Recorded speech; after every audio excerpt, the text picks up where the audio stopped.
شروفكاري سياسي علي فعلي الاستوديو كورسان 24 ميواني من بخيراتي كيكي علي سباس صلاة وكاك جمال كيكي علي كرديم فعلي جبو حلوة شاندنا في بريارة يا رجيما بري يا بعث بيشوازيه كي تشاو علي كرن دس بكرة صلاة لجناب دولا بنراني كردستان 24 براستي او برياري كي درست بو بس قالك تأخير بو زور تأخير بو دبر او هشتا برياري كي اشتواو نية بحقيقة او زارو زوي بشيك لكرد فيليا كان لناوچه دابراوا كانن يا ناوچه كيشه لسر كانن لخانقين مندلي بدرة جصان زرباطية علي الغربي كوت نعمانية كي او شونانا كي زارو زويان دس بسر داگيراوا كي لصالي حفتا و باش حفتا بلام كي شي كردي فيلي زور لوا قلترا وما في كردي فيليش زور لوا زياترا يعني بقاسي قو اجي زانم كيكي علي المسألة لبغداي بخوة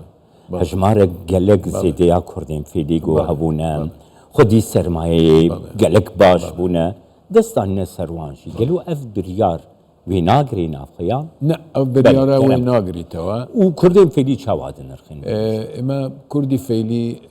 ريجيان يعني بتواوي سرجميريكي درست نية العراق بلام ريجيان ل2 مليون زياتر العراق لسالي 1980 4 نيساني 1980 رژیم بعث بشیوی که درندانه و دور لهموم بها مروفیو کان 600,000 کردی فعلی در کرد برو ایران و دست بسر ثروت و سامان و ملکیان داگرد و حتی ناسنامهان لی سندراوا و 12,000 گنجیان تا ایسش بیسروشونن او براستی تا است چندین بریار درایه بلام جیبه جی نکرایه اما يعني او نادات پرورانا برانبرد بكردي فيلي چونك كيسي كي هاوشي وهي زور جيش كتر لوا اما لا انتفاضي يا رابريني شعباني نزيكي 30,000 يا 35,000 شيعة لشاركاني نجف كربلاء ناصرية چون برو سعودية للرفحة لشار الرفحة السعودية لوي كامبيا كيان بو دروس كرا وباش ما هوي كي كرد همو ما في بنا بريان بيدرا استراليا لامريكا لنيوزيلندا لكندا لالمانيا باش رخان الرجيم بعث لبرلمان العراق بالريار درا اوانا باشترين مافيان اسا هي يعني موچيان لموچي مدير عام زياتره قارش عرديان ورقد بلان كردي فيلي تا اسا 100,000 خانوبر لبغداد و ناوچکانی تر دست بسار داگیرای و نگر رایتوا چما اف جوازی رژیما بغداد برانبری کردن او لبر تنها لبر اوانی کرد حقیقت يعني او نادات پروانانک دیاره آشکرای رونه که 35,000 کس که اوه که بسر کردی فعلی هاتوا بسر اوان نهاتوا اوانا بخویان غلاطیان بجی هوشتوا چونتا رفحای السعودية صالي 1991 بلام كردي فيلي 600,000 و 12,000 گنجان تا ایسا بیسروشونه و هیچ مافیان نگر رایتوا امن دیسان دلیم او برياري که درسته برياري که باشه بلام هشتا تواونیه كما او بشيق لكرد فيلي كاني ناوچه كيشه لسر كراوكان دقري توا بقية كردي فيلي هشتا مافيان لوزياتره و دبي اما داكو كي لسر او بكين همو موافقاني كردي فيلي بقريتوا كي او 100,000 خانو برا شوني بازرگانية يعني كردي فيلي جناب تيج دزاني لا بيش هشتا شادماري ابوري عراق بو بتايبتي لبغداد للشورجة وانا كي اوانا استا هندي خلق هي قورترين تاجري عراق بو استا زور محتاجه وهيج نيها مثلا زور وضعي ابوري خرافه بجا بنظري من دیسان دبی اما وکو کردی فعلی یک هلوست بین یک دنگ بین یک رنگ بین که بزانین موافقان من چیه و يعني دور لمسائل سياسي و لاين سياسية كان ديانوي لسر مسألة كردي فعلي امتياز بدس بينن يا استفادة لكردي فعلي بكن لا كردي فعلي بحقيقة كي شكي زور لو قولة ترى ودبي اما بخمان يك دنگ و يك رنگ بين بو بتوانين ما في خمان بدس بيني بل انها جار اف بريار با اواي كي بلاس زو وريجي بيجي كرن يا حلوة شاندنا بريارا رجيما بعث يعني كردي فيلي لوان جهين كو دستاني نسر معلوم ملكين وان كيكي علي يعني خانقين ودفرين دنشي يعني چند گرینگ بو کردین فعلی ورگراندنا وان زوی و ملکو مالین قل وان دبر او نجهر بو كردي فيلي بو همو كرد بله او زور بله جرينجا بله چونك او قراندني ديموغرافياي ناوچكيا خلقي ناوچكا كردي فيلي بون دركران هندي برو شاركاني تري عراق هندي برو ايران وخلقي عرب هاتن لوي نشتجيبون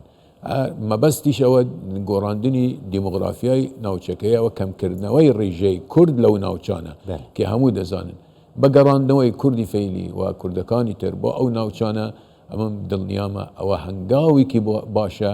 بۆ جیبەجێ کردنی مادەی 140 کە ئەگەر مادەی 140 هەر وەکو خۆی لە سێ هەنگاوەکان جیبەجێ بکرێ بە نەزەرم کورد زۆر قازانج لەو بڕیارە دەکات. هەروەها کێکێ عەلی دخوازم بزانبم یعنی گەلو وەرگرتنا وێ بریاران یاکو هەلوەشاندنا بریارا کەڤنە دوارێ دەمۆگرافیەدا کو خەڵکی ڕەسەن وان جیهان وگراندنا وان را ریو دکه و کنگی تی بجی کرن اویک دوی درباره دگر تو من آگاه خلقی هيا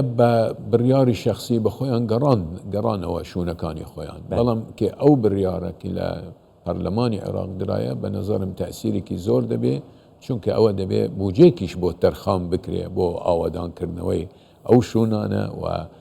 قراندنوي او خلقه بتوان بينه وسر جياني آساي خويان يعني هنگاوكاني ترمايا كي وكو اويك دلي عربا كان ليس فقط حبر على ورق يعني دبي او بريارة جيب كري وهنگاوي زياتري بدوايه هنگاوكان وجيب كرني هنگاوكان گرنگا نك تنها او بريارة چونك اما دزانين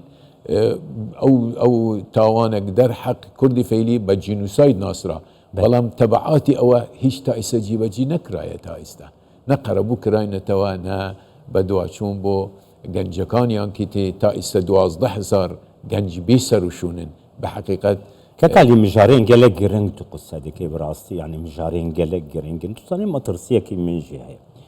مثلا دستورة عراق يعني مادة صدوشي لها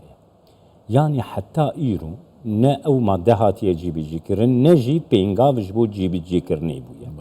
مثل ريكفتنا الشنغالي هي ريكفتنا الشنغالي حكومتها عراقي القل حكومتها هرما كردستاني دبن شافني ريان نتبي قرتي دا يمذكر حتى ايروجي بجينا يعني اف بريارجي دكاري وبكي او تكرم كري ناس عندنا جنوسايدا ديجي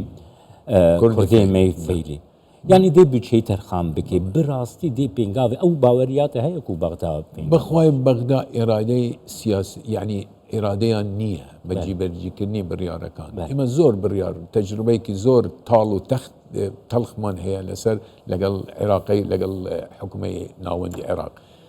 هل علاقي كرد بعام يعني بعد شندين قناق تيبري وقناق كان براو خراب تردرون يعني بحقيقة هو كار زورن بلام اويكي ديارة كي إرادة نية بو بيكوجيان بو شراكة لو ولاته بيني كردو هر وكو جناب آماجت بيكرد كي برياري اوي شنغال اساي كردنوي اوضاعي شنغال كي اگر اراديك هبي ناتوني هيچ هزيك لشنغال برانبر حكومتي عراق رابو استي برانبر حكومتي مركزي رابو استي بوي كي جيبجي نكري بلام ديارة او اراده نيه بو جيبجي كردني بريارة كان اما داوا دكين كي براستي شراكتي كي راستقينها بي بتوانين كي اولاته او هنا بتاك لا هنا بريو ناتشي كرد شريكي كي اساسيه بنرتيه الاولاته ودبي او حسابه بو بكري كي هل بالرياري ددري او بالرياره وكو خوي جيب بكري والله بدا خوتا استا بالرياره كان وكو خويان جيب ناكرين وباشتري نمونه مساله شنغالا مساله موچيه هر مانجيك اما او مشكله هي او كي مشكله هي يعني اوان ديانه وي ملتي كرد دائما لا قلقوا دل الراوكيبي كي شيء تك علي تزاني يعني انه ها مثلا قلق جاران جنابي سروق برزاني قوتي دبي جي قفا نيت باكي هبي نيت باكي هبي برستين اشاره سر يعني جرينج نعبت برياري بقري وجيبي جينك فيجد دوي چرچوي ام بوزيتيف بن ام باور بكم كو اف بریارا گو هاتی ورگرتنج آلی پارلمانتویا عراقی بنا ام پوزیتیف بنگو دی جی بی جی بگنه كاك جمال إمن هر وكو جناب دزاني لاين سياسي كي بتايبتي الشيعة كي استدى صلاة داري سركين العراق نياس باك كيان نيه برامبر لاين كانتر بتايبتي كرد أو يك وباشان أرب الريارك دادري كاتية يعني استراتيجيتي كي دور نيه بو تعامل لقل هاوبش لقل شريكي خوان لولاد واستراتيجي كاتية لو ظروف الرنقة اوان حسب الاوازي بكن بالرياري كدن بلام كاتيكي اراده نبي بو جيب جي كردني او برياره كي او برا من نظرم هيج اثري نابي اوان اگر راس دلين ما دي صدو تشل بخوي حمو كيشكاني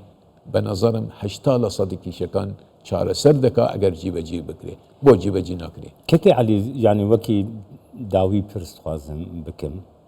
تزاني از بخوي وسا فكرتكم روشا عراقي شوية كي ديارت كاكو سرورين نين يعني مثلا كسك وزيرة لي سرورياوي نينا كو جيب كي او اركي خوشي جيب كي سروك وزيرة نقاري جيب كي يعني نبونا سرورية قو دولتك بخوا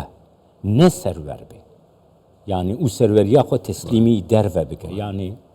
بخوي خاناته بكرم كرم راسته عراق برياري لنا عراق نيه برياري لدروي عراق دي وهر برياري كش لدروي بي حساب بو مصلحته برجوندي ملتي عراق ولاينا كان ناكا والراستيش برشاف ناكا والراستيش برشاو ناكا شكوان برجوندي خويان هي وبي برجوندي خويان منالين اوان درسنين هر كوب بلام اي ما شون دبي لقل اوان حلسو كود بكين حكومتي مركزي عراق دبي لقل اوان شون حلسو كود بكا لاينا السياسية كان دبي لقل اوان شون يعني اوضع ميجوا دلي تا اخر ناميني